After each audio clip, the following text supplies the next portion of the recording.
सारी बातें रखी हैं और जो मंच को चला रहे हैं और 161 दिन से यहाँ बैठे हैं, उन सारी बातों पर चर्चा हुई है। मैं भी इसमें एक दो बात ऐड कर दूं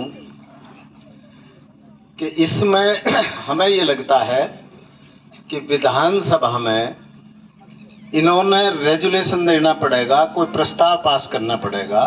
यदि सबका समर्थन हो तो सारे विधायकों को प्रेस्क्राइब किया जाए, दबाव दिया जाए कि आप लोग हमारे लिए विधानसभा के सेशन में ये प्रस्ताव पास करवाओ, और यदि ना करवाते हो तो बताओ, करवाते हो तो बताओ, और ना करवाते हो तो बताओ, फिर आगे हम आपको देखेंगे। और किसानों के आंदोलन और मजदूरों के आंदोलन, कर्मचारियों को देखो, हम तो आधी बेर रेल में और आधी बेर जेल में रहे हैं। कई बार बड़े अच्छे मौके मिलते हैं।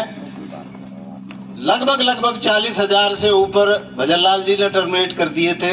ये जो बैठे हैं ये सब जेलों में थे, और यूं कही भजनलाल ने कि भाई जिंदगी में इन्हें उल्टे नहीं लूंगा।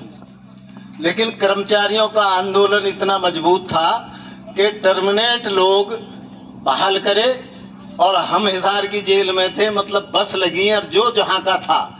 यदि पलवल का कोई आदमी हिसार की जेल में था तो एक बस पलवल चल के आई उसे छोड़ने के लिए। और जब पत्रकारों ने पूछा कि भजनलाल जी आप तो ये कह रहे थे कि एक को भी उल्टा नहीं लूंगा, क्योंकि बिहार के गीत सारे साचे नहीं होते। तो सरकारों को पावर होती है और उस पावर का इस्तेमाल नहीं कर रहे जानबूझ के, चाहे यहाँ के मंत्री हैं केंद्र के और चाहे विधायक हैं। बहुत बढ़िया बात है। और हम ये कहना चाहते हैं बिल्कुल क्लियर बात पे कि कोई भी दिन निश्चित करके इनके पास जाओ, हमारा सेशन बुलाओ और ये हमारा जो रेजुलेशन करवाओ। अगर नहीं करवाओगे तो फिर हम आपको देखेंगे। बिल्कुल खुली करनी पड़ेगी। कई बार थोड़ी समझ सी भी होती है। मैं बिलोंग नोएडा से करता हूँ, तो हमारे गांव के साथ ही दूसरे गांव में मेरी भी जमीन थी। पिताजी है नहीं, भाइयों के नाम जमीन थी। तो सेक्शन 4 का, सेक्शन 6 का और अगला तीनों नोटिसों में से मुझे नोटिस नहीं मिला, और मेरे प्लाट पे या खेत पे उन्होंने सड़क निकाल दी।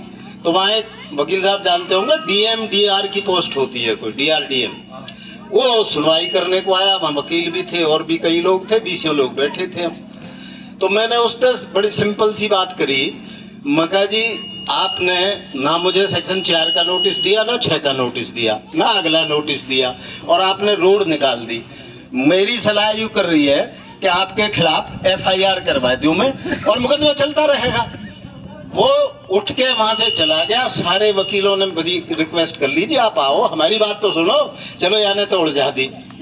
तो कई बार हमें दाव पेच भी चलाने चाहिए हमारे पास जितने भी हैं। यहाँ हमने एक दो से पूछी थी, बीजेपी के मानस होते हैं भाई, हमारे 6 महीने से लोग बैठे हैं, उनके बारे में कहीं वहां तो 2 पार्टी हो रही हैं, कुछ सरकार के साथ हैं, कुछ सरकार से बाहर हैं, हल्का मोटा धरना चल रहा। मतलब उनकी नजर में अभी जो अपनी इतनी मजबूती से, इतने दिन से, इतने समय से आप बैठे हो, उसके लिए कोई लंबा चौड़ा अभी उनके दिमाग में है नहीं। और उनके दिमाग में भरने के लिए उनके बार ने आगे जाके महिलाओं समेत और युवक में विधानसभा में यो करना है कि नहीं करना, ये बात आपने करनी पड़ेगी। जहां तक उसकी बात है कि हमारे जितने भी ये साथी आए हैं और आप लोग बैठे हो, तो ये पुलिस का, प्रशासन का जो है ना, ये जो धरती में टेक टेक के लठ मारे, ये इतने हैं, इतने हम डरे रहेंगे। यदि हम मजबूती से खड़े हो गए तो पुलिस वुलिस कहीं सामने नहीं पाती, निश्चित तौर पर नहीं पाती। तो आप पूरी ताकत के साथ बिल्कुल इसमें जुड़े रहो। और दूसरे एक बात और कहते हैं बीजेपी के लोग का, जी घरन ने तो हम छुड़वा देंगे, पर वे तो खेतन ने भी छुड़वाना चाह रहे हैं। हमें जो जानकारी मिली है, हमने भी 1-2 से संपर्क किया था। अब हम यूं कह रहे हैं कि घर भी उनके और खेत भी उनके। तुम पे कहा जोर पड़ रहा हो, थारी इतनी दूर बैठ के,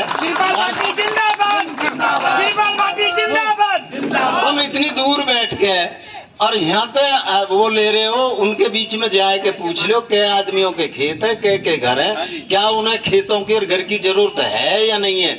और किसान तो इतना भोला होता है कि ये एनसीआर में ही तुम्हें गाड़ी और घोड़ा और ये सारा सौदा दिख रहा।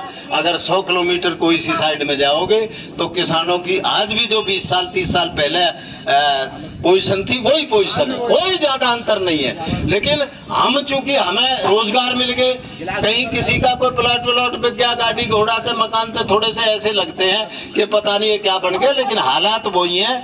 और शिक्षा का स्तर भी बढ़ा है किसानों का। एनसीआर में तो सारी स्थिति हुई है। तो मैं ज्यादा लंबी चौड़ी बात ना करते हुए ये वादा करते हैं हम कि जो हमारे प्रधान जी कह गए कि हमारी काफी लीडरशिप आज कहीं बाहर है, क्योंकि संडे में कहीं ना कहीं मीटिंगों का दौर रहता है कि जब भी आप ना भी बुलाओगे तो 1-2 बार और भी आएंगे, और बुलाओगे तो आएंगे ही आएंगे। और संघर्ष का जिस दिन हो, रिटायर कर्मचारी संघ को जो उनका असला है, उनकी फौज पुलिस है, जरूर आप याद कर लेना। इसी के साथ जय संघर्ष, जय एकता, धन्यवाद।